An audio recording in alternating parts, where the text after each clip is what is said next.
Bonjour à tous et à toutes, j'espère que vous allez bien. Ça fait un moment qu'on ne s'est pas retrouvés sur cette chaîne YouTube, j'entends totalement. Pour celles et ceux qui débarquent, bienvenue, je m'appelle Léna et ça fait quelques années déjà que je partage ma passion pour la lecture sur internet. Je suis pas très active sur cette chaîne YouTube, mais vous pouvez me suivre sur Instagram où vous pouvez retrouver mes nombreuses critiques littéraires. Et vous inquiétez pas, il y en a vraiment pour tous les goûts, je ne suis fermée à aucun genre. Et pour moi, la lecture c'est un plaisir avant tout, donc je ne me fixe pas d'objectif, de nombre de livres à atteindre, etc. Même si la lecture c'est ma passion, je dois avouer que depuis que j'ai commencé mes études supérieures, j'ai de moins en moins le temps de lire. Actuellement, je suis en première année de master pour devenir professeur d'histoire-géographie dans le secondaire. Et depuis fin août, j'ai été pas mal occupée. Mais dès que j'avais 2 minutes, évidemment, je me replongeais dans un bon bouquin. C'est pourquoi, dans cette vidéo posée et chill, je vais vous présenter les livres que j'ai lus depuis début 2026.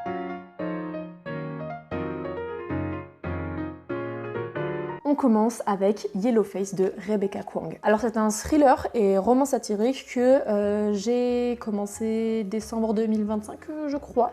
Je l'aurais dévoré en l'espace d'une semaine, je pense, si j'avais pas eu mes putains d'examens. Et je l'ai fini début janvier de cette année. Et je me prononce déjà en disant que ça fera partie d'une de mes meilleures lectures de 2026. June Hayward et Athena Liu ont étudié ensemble à Yale, ont déménagé à Washington après avoir obtenu leur diplôme et sont toutes les deux écrivaines. Mais alors qu'Athena est une étoile montante de la littérature, June n'est personne. Après tout, qui s'intéresserait aux histoires d'une fille aussi banale qu'elle? Lorsqu'elle assiste à la mort d'Athéna dans un accident invraisemblable, June agit sans réfléchir et vole le manuscrit que son ami et rival vient de terminer. Et si June corrigeait le récit et l'envoyait à son agent comme s'il s'agissait de son propre travail? Et si elle adoptait le nom de Juniper Song et jouait sur l'ambiguïté de son origine ethnique? Mais June ne peut échapper à l'ombre d'Athéna, et des révélations menacent de faire s'écrouler son succès volé. Jusqu'où sera-t-elle prête à aller pour protéger son secret? Je lis très peu de bouquins qui concernent des écrivains et le monde éditorial, mais ça c'est une pépite et il faut absolument le lire parce que ça dénonce tout le travers en fait justement des maisons d'édition. En fait ça se passe aux États-Unis mais ça vaut aussi pour la France j'ai l'impression. Déjà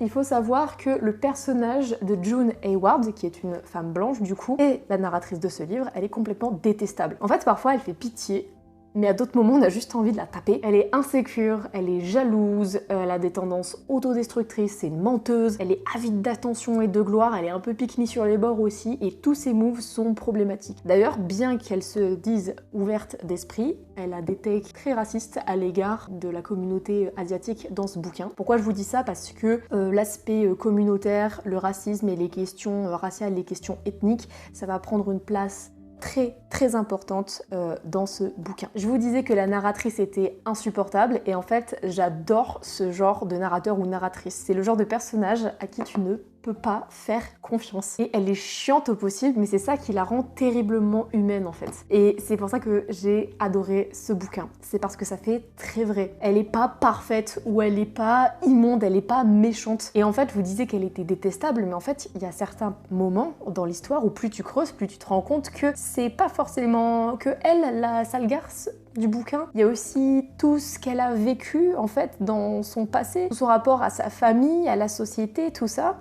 Ça a fait ce qu'elle est aujourd'hui. Alors certes, elle est pas parfaite, elle a vraiment beaucoup de défauts, mais à certains moments, j'ai pas pu m'empêcher de la prendre en pitié, malgré tous ces moves hyper problématiques. Mais il faudrait lire le bouquin pour comprendre. Là où j'avais plus de mal à avoir pitié pour elle, c'est quand elle se faisait passer pour la victime, alors que clairement c'était elle le problème. On rappelle, elle a volé le manuscrit de son ami décédé et l'a fait éditer à son nom, d'accord? Et elle s'enfonce tellement dans son mensonge qu'elle commence à y croire elle-même, à se rassurer elle-même. Elle a tellement besoin de reconnaissance que limite la meuf n'a plus aucune dignité. Vraiment, elle n'a plus les pieds sur terre, la gloire lui est montée à la tête et elle en arrive, voilà, comme je vous le disais, à se faire passer pour la victime dans des moments où, meuf, remets-toi en question. Enfin bref, ce livre est vraiment très bon, trop bien, c'est trop intéressant. Le deuxième livre que j'ai lu cette année, c'est La Douce de Dostoïevski. Ce n'est pas mon bouquin, c'est une amie de mon club lecture qui me l'a prêté. Si vous voulez rejoindre mon club lecture qui prend la forme d'un groupe Instagram et de réunions sur Lyon et Grenoble, contactez-moi sur Instagram. C'est la première fois que je lisais Dostoïevski et franchement, j'ai pas eu un grand coup de cœur. J'ai vachement eu du mal à rentrer dans l'histoire au départ parce que l'écriture est très décousue. Ça témoigne pas mal de la folie du narrateur qui nous vomit ses pensées à la figure. En fait, l'histoire, c'est celle d'un gars qui tombe amoureux d'une fille qui est, il me semble, beaucoup plus jeune. Ils vont se mettre ensemble et on voit toute l'histoire à travers ses yeux. Donc c'est lui le narrateur et on voit qu'il est très désespéré, il s'occupe pas du tout d'elle. En tant que lecteur et surtout en tant que lectrice, on voit parfaitement qu'en face, elle est en train de crever à petit feu et qu'elle essaie de fuir ce mariage à tout prix. Et je m'attendais pas à ce que, en fait, cette histoire soit aussi violente et triste. C'est terrible parce qu'en fait, le narrateur, il se réjouit du contrôle qu'il exerce sur sa femme. J'ai lu ça d'une traite un soir, j'ai pas forcément très bien dormi pendant la nuit qui a suivi. Ensuite, j'ai lu 2 autres bandes dessinées, toujours pour le mois de janvier. Donc c'est des bouquins qu'un ami m'a prêtés. Le premier, c'est Ancoli de Salomé Laoche et le deuxième, c'est Genre queer de Maya Kobabe. Ce sont 2 BD que j'ai plutôt bien aimés, mais je pense que mes attentes étaient un petit peu trop hautes et j'ai été déçue sur quelques points. Déjà, Ancoli de Salomé Laoche, c'est l'histoire d'une sorcière qui a je ne sais plus combien de centaines d'années et elle vit dans notre monde actuel. Le truc, c'est qu'elle passe son temps à sortir, faire la fête, boire, coucher avec n'importe qui et un jour, elle va déraper, ensorceler une moldue, enfin une humaine, et elle va se faire punir par le conseil des sorcières qui lui dit « T'as 1 an, je crois, pour te sortir les doigts et faire une bonne action, sinon tu perds tes pouvoirs. » Et perdre ses pouvoirs pour une sorcière, ça veut dire mourir. Et c'est là qu'elle se rend compte que peut-être elle a fait de la merde et qu'il va falloir qu'elle change. Alors, ce que j'ai bien aimé avec cette BD, c'est déjà les illustrations qui sont hyper colorées. Le style, il est déjanté, c'est hyper drôle, c'est féministe. J'ai une pote au club lecture qui me disait que c'était un peu anarcho-punk. Et je suis d'accord avec ce terme-là. Et j'avais besoin de cette légèreté au mois de janvier, je ne vous cache pas. Mais j'ai vraiment eu du mal avec la personnalité de la protagoniste principale, Ancoli. Déjà, je me suis absolument pas identifiée à elle parce que c'est une fêtarde qui couche avec tout le monde, elle se drogue, elle boit comme un trou et tout. Enfin, c'est vraiment pas ma DA de base. Au-delà de ça, je la trouve vraiment méchante, antipathique et garce de ouf. Très égoïste. Et j'ai trouvé la fin vachement ironique. Spoiler, allez à ce timecode pour ne pas vous faire spoiler. Quand le conseil des sorcières lui demande de faire une bonne action pour se racheter, j'ai trouvé ça vachement ironique qu'elle décide de faire une potion d'empathie pour toute la population humaine qu'elle considère comme profondément inhumaine et individualiste, alors qu'elle-même c'est une putain d'égoïste. Ok, c'est une BD féministe du coup, mais sur pas mal de points, j'ai juste trouvé que c'était l'histoire d'une meuf hyper individualiste et égoïste. Pas forcément un coup de cœur, mais c'était agréable à lire. Quant à Genre queer de Maya Kobabe. Alors, après avoir lu Genderflow de Tamos le Thermos, qui était une BD sur la non-binarité en 2025, je cherchais un autre bouquin de ce type à me mettre sous la dent. Aujourd'hui, je me considère comme une personne genderfluid, presque non-binaire, même si je n'en parle pas vraiment en vidéo et que j'utilise toujours des pronoms féminins.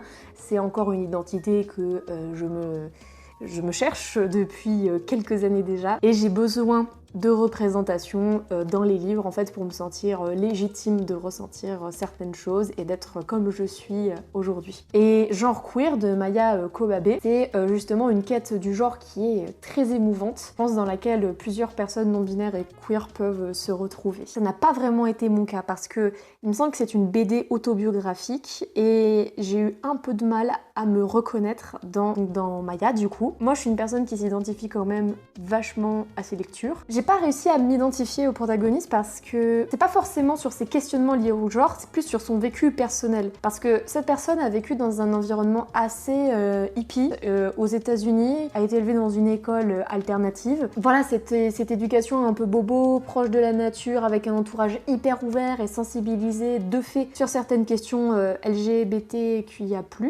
Ça, moi, je n'ai absolument pas vécu. Et d'ailleurs, heureusement qu'il y avait certains passages explicatifs sur tel ou tel terme associé à la communauté queer parce que en fait moi je n'avais pas ces codes-là en fait. D'un côté ça m'a justement permis d'en apprendre davantage sur les différentes expressions et formes de genre, c'était très intéressant, mais du coup je me suis vachement plus reconnue dans l'expérience et la narration de Genderflow que dans Genre queer, même si c'était quand même une très chouette BD à lire de ce côté-là. Le vieux qui lisait des romans d'amour de Luis Sepúlveda. J'avais déjà lu de cet auteur Histoire d'une mouette et du chat qui lui a appris à voler et j'ai été très touchée par sa plume et son engagement. Du coup, il me tardait de lire ce bouquin qu'on m'avait conseillé pendant un club lecture. Il me semble que c'était au mois de novembre, si je dis pas de conneries. Antonio José Bolivar connaît les profondeurs de la forêt amazonienne et ses habitants, le noble peuple des Shuar. Lorsque les villageois d'El Idilio les accusent à tort du meurtre d'un chasseur blanc, le vieil homme quitte ses romans d'amour, seul échappatoire à la barbarie des hommes, pour chasser le vrai coupable, une panthère majestueuse. Donc comme vous le voyez, c'est très court, c'est une espèce de conte philosophique finalement, une sorte de petit roman d'apprentissage. C'est un petit peu plus sombre que Histoire d'une mouette et du chat qui lui a appris à voler, mais c'est tout aussi touchant. Le personnage principal, il voue un respect considérable à la flore et à la faune qui l'entourent, parce qu'il a appris à les voir, à les connaître et parfois même à les apprivoiser. À la différence des colons, qui comme n'importe quel colon en réalité, sont parfaitement détestables et reflètent absolument tous les défauts de l'humanité. L'excès, la soif de pouvoir, l'avarice, et j'en passe. Ils sont tellement mus par le désir de tuer qu'en fait, ils se font très vite rattraper par la réalité de la Terre qu'ils sont en train de piétiner. Et justement, j'ai trouvé ça absolument magnifique que le personnage principal, qui est un vieil homme, se réfugie dans des romans d'amour hyper légers pour justement échapper à la barbarie des hommes. Donc voilà, c'est un petit bouquin qui est très court, très sage, et qui, comme la plupart des récits de Luis Sepúlveda, est un véritable hymne au respect de l'autre, à la nature, à la sagesse et à la lecture. Ensuite, on passe sur un pavé un petit peu plus costaud, Les Vigilantes de Léane Alestra. C'est un essai sociologique qui est paru chez J.C. Lattès et comme vous pouvez le voir, j'ai quand même pris pas mal de notes. Oui, je suis le genre de personne qui corne les pages des bouquins et qui écrit au fluo, au stylo et au crayon de papier dedans. Jetez-moi des pierres dans les commentaires, j'en ai rien à foutre. Alors ça, j'ai mis 2 mois à le lire. Les essais, je prends énormément de temps pour vraiment les lire, je prends des notes à côté et j'avais vraiment envie de vous en parler parce que ça fera partie de mes meilleures lectures de l'année. C'est excellentissime. Dans Les Vigilantes, Léane Alestra, qui est une chercheuse en sciences du genre, il me semble, elle se pose une question, c'est pourquoi les femmes aujourd'hui votent extrême droite? Pourquoi il y a des femmes aujourd'hui qui choisissent ce bord politique qui pourtant bafouent totalement leurs droits. Et c'est vrai, parce que quand on regarde les programmes de l'extrême droite, c'est pas hyper féministe et ils sont pas hyper enclins à défendre les droits des femmes et des minorités. Justement, dans cet essai,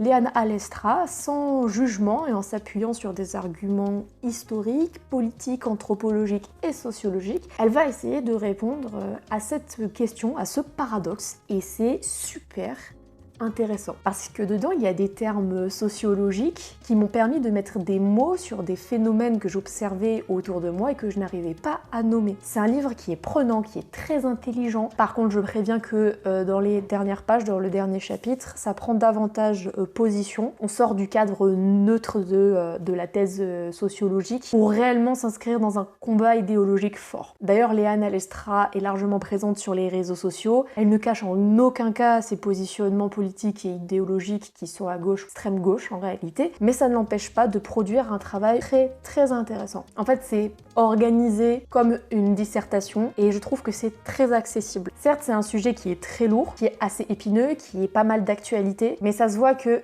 elle sait de quoi elle parle. Moi, je me suis vachement méfiée ces dernières années des essais qui n'avaient aucune référence bibliographique et dont l'argumentation ne tenait pas à grand chose, où les exemples étaient pas hyper variés et sortis du trou du cul de la personne. Mais là-dedans, il y a plein de notes de bas de page. Chaque argument est accompagné d'un très bon exemple, il y a une large bibliographie à la fin et le tout est super accessible. Donc pour celles et ceux qui ont du mal à lire de la littérature idéologique ou des essais, je pense que vous pouvez lire ce genre de choses. Ne vous faites pas avoir par l'épaisseur du format, c'est écrit quand même assez gros. Et en fait, pour n'importe quel livre, vous pouvez prendre le temps de lire chaque information, d'aller vérifier les informations, d'enrichir cette lecture, de témoignages, de documentaires, d'autres lectures. C'est beaucoup plus prenant d'un point de vue cognitif et intellectuel, mais c'est très intéressant ce genre de lecture pour comprendre les dynamiques et le monde qui nous entoure. Donc encore une fois, ça c'est un gros coup de cœur de cette année. On arrête avec les essais et on va passer à un bouquin un petit peu plus léger cette fois-ci. J'ai lu pendant le mois de février Des enfants uniques de Gabrielle de Tournemire. En février de cette année, j'ai été invitée à participer au festival Effraction qui a été organisé par la BPI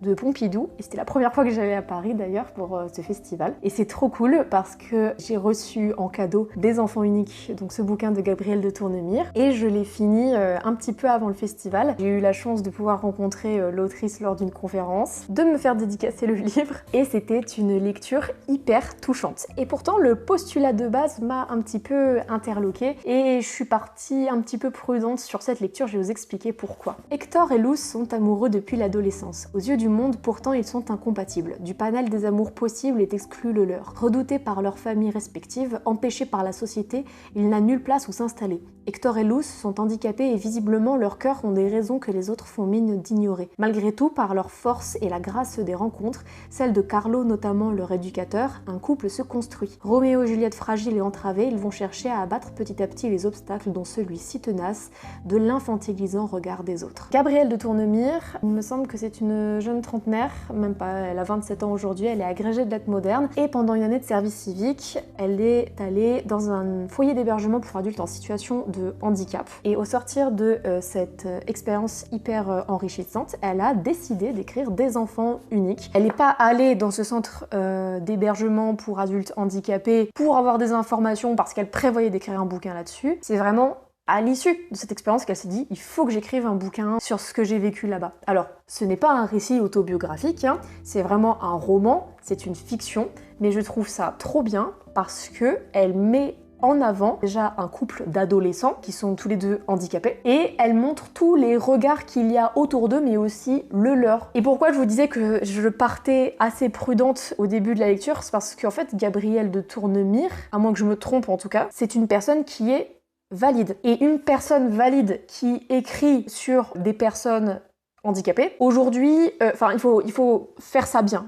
En fait. Et moi je trouve que, je suis pas une personne atteinte de handicap, mais je trouve que cette histoire était quand même très belle. J'ai pas trouvé qu'il y avait un regard infantilisant, au contraire. Le handicap de Hector et Luz n'est jamais vraiment nommé. On sait qu'ils sont handicapés, mais on ne sait pas quel handicap ils ont. Et lors de la conférence avec Gabrielle de Tournemire, je lui ai demandé si c'était voulu, qu'en fait on ne sache pas quel était le handicap des deux personnages principaux. Et elle m'a dit oui, c'était voulu en fait. C'est parce que sinon le lecteur il va que chercher à savoir mais qu'est-ce qu'ils ont en fait. Et moi je voulais laisser juste plus de place à leur amour en fait, à l'amitié qu'ils vont développer, aux sentiments qu'ils vont se partager l'un l'autre et tout. Et j'ai trouvé ça mais hyper beau, hyper touchant. Et en plus Hector et Luz ils sont très attachants parce que ils ont deux personnalités complètement opposées. Hector, il est assez introverti, il parle pas trop, mais il est très curieux, genre il est hyper débrouillard et tout. Et c'est un gros romantique, mais il montre pas trop ses sentiments. Il est très introverti, il est même plutôt angoissé. Et Luz, elle, c'est complètement l'inverse. Ben, son nom le dit bien. Elle est hyper lumineuse, elle est hyper joyeuse, elle sourit tout le temps, elle adore danser, c'est une grande sœur, elle adore s'occuper de ses petites sœurs et tout, alors que Hector, lui, il est fils unique et tout, et Luz, elle fait partie d'une plus grande famille. Donc c'est vraiment deux mondes opposés, et ils vont tomber amoureux, et je trouve ça hyper beau. Pareil, rassurez-vous, c'est un mini spoiler, mais rassurez-vous, ce n'est pas une tragédie.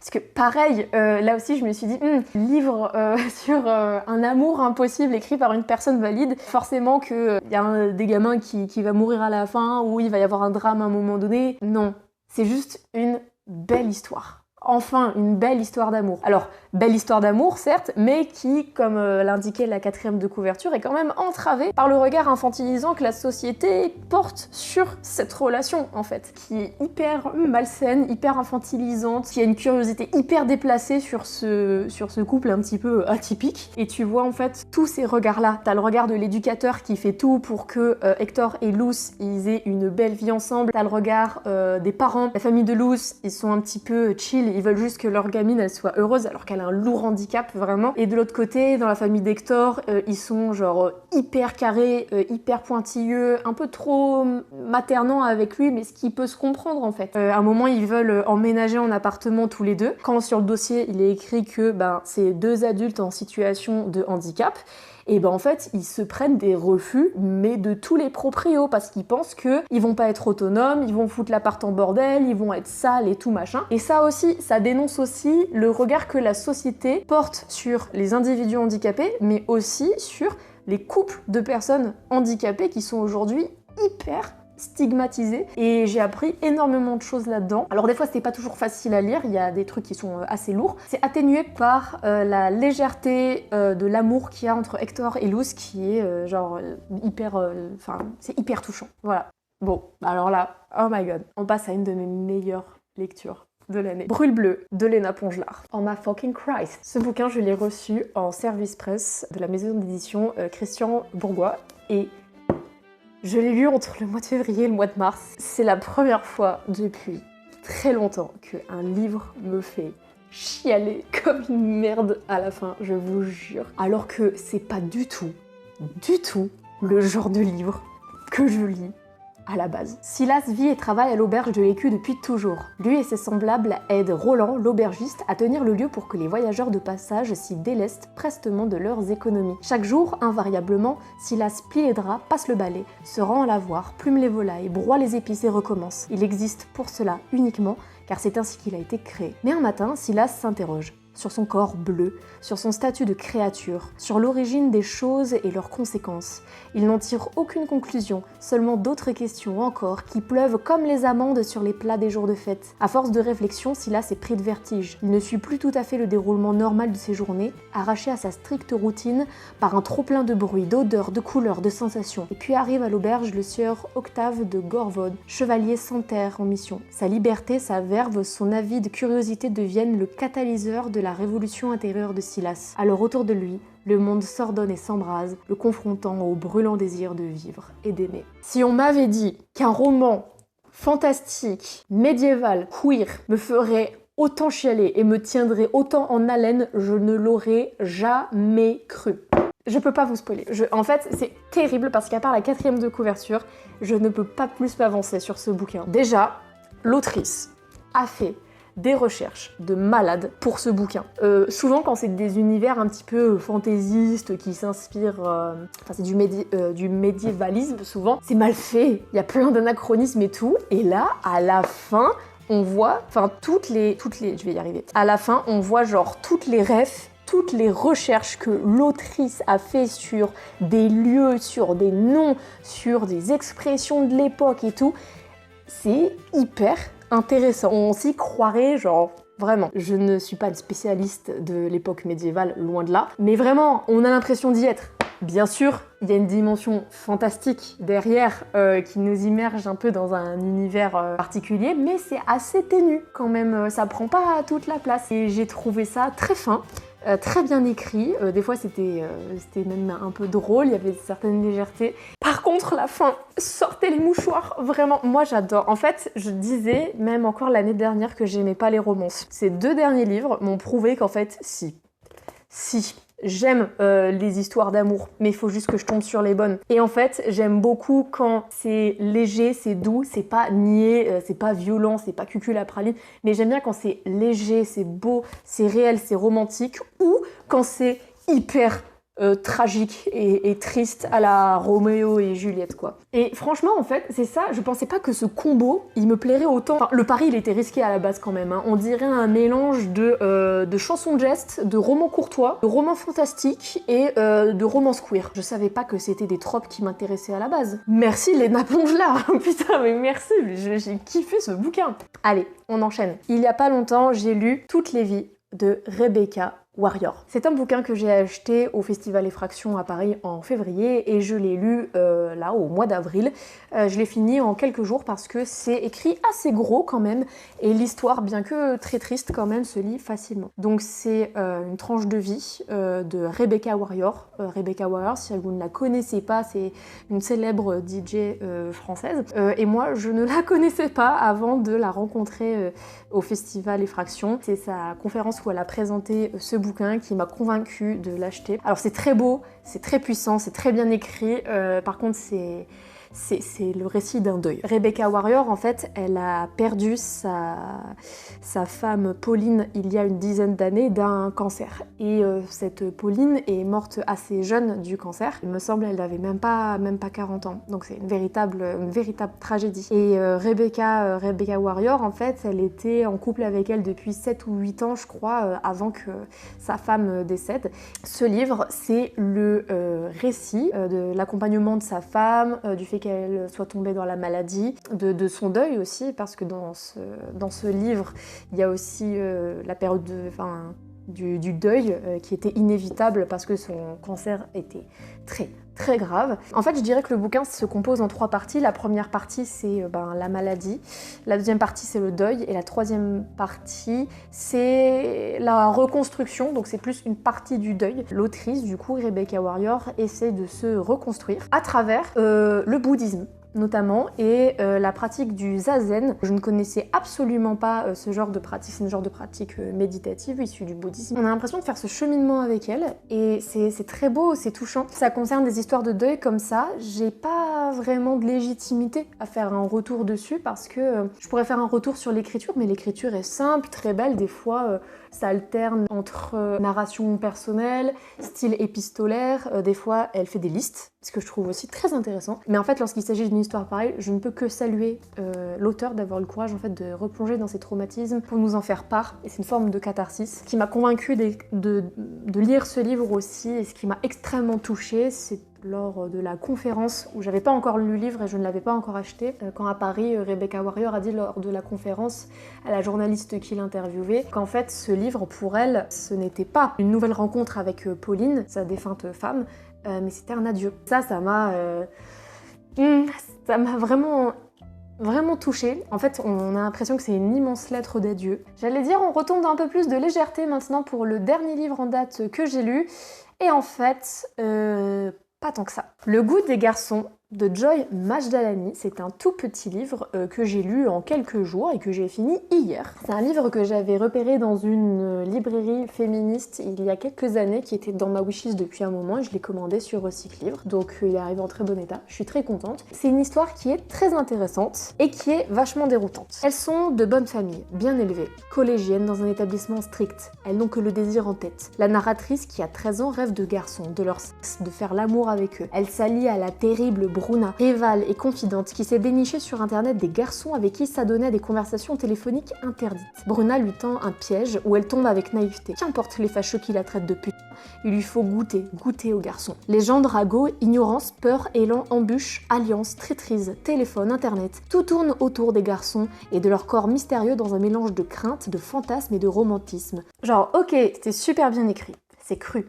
C'est salvateur, c'est très ambitieux. Et dans ce bouquin, on ressent tous les extrêmes de l'adolescence et de la société qui se confondent dans la narratrice. La narratrice qui, je le rappelle, n'a que 13 ans, et ça c'est super important pour la suite de la critique. Ce sont ces extrêmes qui l'obligent, selon moi, à prendre les devants et à grandir beaucoup trop vite. J'ai eu l'impression de lire l'histoire d'une jeune fille perdue que l'entourage strict, en fait, essayait de contenir, mais vraiment de contenir à tout prix, mais qui, à force de pression, a voulu se libérer et du coup tomber dans un autre extrême, encore plus patriarcal et sexiste. Non pas par pure défiance, mais par besoin de se trouver une identité, en fait. C'est l'histoire d'une gamine qui est littéralement dans un collège catholique avec des bonnes sœurs et des prêtres qui lui rappellent toute la journée que « oulala, la sexualité, c'est le péché, mais il faudra que tu deviennes maman plus tard, etc. » machin.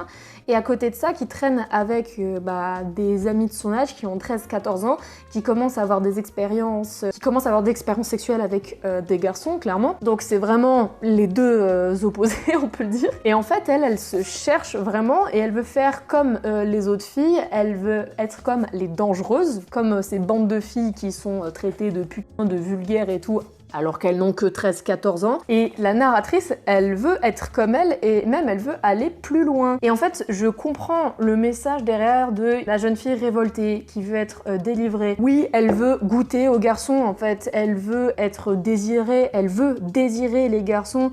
Elle sait la force qu'elle peut avoir sur eux, et elle veut attiser le désir chez les garçons. Et en fait, je comprends ce côté-là, ce côté je veux me réemparer de mon corps, je veux me réemparer de mes désirs, je veux me sentir provocante, sexy, choisir avec qui coucher, quand, comment et tout. On parle encore une fois d'une gamine de 13 ans. Et en fait, en tant que lectrice, malgré l'aspect genre révolté et l'aspect délivrance féminine, émancipation, j'ai pas pu m'empêcher de trouver ça genre hyper malsain.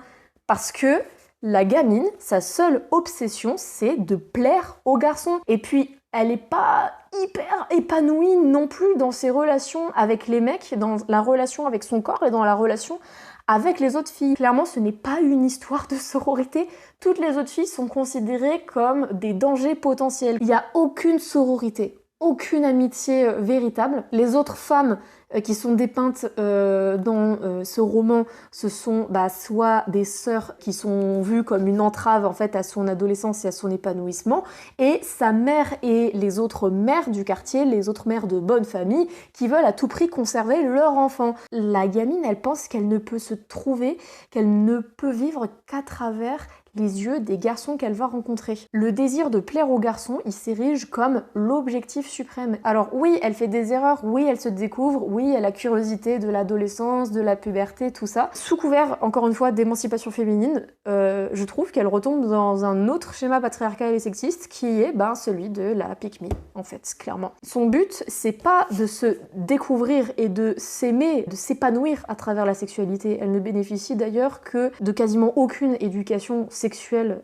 en réalité. Le seul et unique objectif de la narratrice dans ce bouquin, c'est de coucher. Pas une seule fois, elle se dit intelligente, drôle, créative. C'est pas des qualités morales qui sont cherchées chez les garçons. Elle ne parle que de l'apparence physique. Elle est obsédée par sa poitrine, par le corps qui change. En tant que lecteur et lectrice adulte avertie sur le sujet, tu ressens beaucoup d'empathie et de pitié en fait pour cette narratrice, même si je pense que c'est pas le but visé du bouquin. Je trouve que c'est quand même une clé de lecture qui est intéressante et pas déconnante. Je ne pense pas, sincèrement, je pense pas que ce bouquin soit destiné à un public adolescent. Déjà, l'écriture est assez mature en réalité. Je ne conseillerais clairement pas ça à des adolescentes qui sont en pleine construction, de peur justement qu'elles s'identifient un petit peu trop à la protagoniste principale. Donc, en fait, voilà, je suis plutôt mitigée quant à cette lecture. C'est intéressant, c'est audacieux, mais ça dépend la clé de lecture que t'as sur la chose.